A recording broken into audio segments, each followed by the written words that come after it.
Right now, if you had to define your life in one word, what would it be? Hectic? Fun? Crazy? Overloaded? Overwhelmed? Stressful? How many of us, if we had to define our life in one word, would use the word centered? How do you have a centered life? You follow the first 2 commandments in the 10 commandments. Then God spoke all these words, saying, I am the Lord your God, who brought you out of the land of Egypt, out of the house of slavery. You shall have no other gods before me. You shall not make for yourself an idol or any likeness of what is in heaven above, or on the earth beneath, or in the water underneath. God says, I demand the center of your life. And if you put anything other than God at the center of your life, then it becomes an idol. I want you to think of your life like a wheel. And in the center is the hub, the core. And that's the most important part. That's where all the power comes from.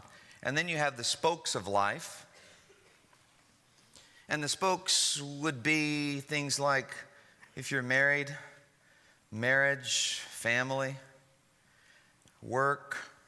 I allow my marriage to become the center of my life, then that's an idol. Anything that you substitute for God at the center of your life becomes an idol. And an idol is a faulty center to build your life on. When you have a faulty center, your life begins to spin out of control. That's why God says, put me at the center of your life, because I will be in control of your life. And I love you. I will balance your priorities. I will provide for your needs. I will center your life so it's unshakable in the shakiest times. Now, when it comes to God's gifts, there are always boundaries. Sex is a gift of God. It's a beautiful, wonderful gift of God. It's not bad. It's not dirty. It's not wrong. It's a beautiful, sacred gift of God for our enjoyment in the marriage relationship. If you break God's rules on relationships, it comes back to hurt you. You don't break God's law breaks you. It's like fire, one of God's gifts. In the fireplace, contained in those boundaries, it warms you. Outside the fireplace, it can burn the house down. But when we follow God's rules for relationships, there's blessings. Outside of God's rules, it becomes lust. Lust is all about taking. Love is all about giving. I see a lot of parents who never put God first at the center of their life, and so everything else is more important.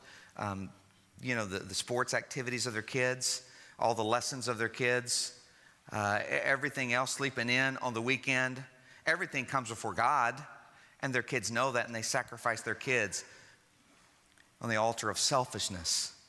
And their kids realize that Christianity doesn't mean anything.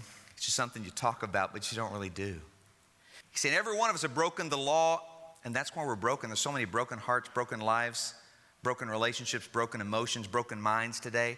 We live in a broken society, in a broken world, because we've all broken God's laws. That's why we got to get back to God's laws. But first, you got to go to the cross.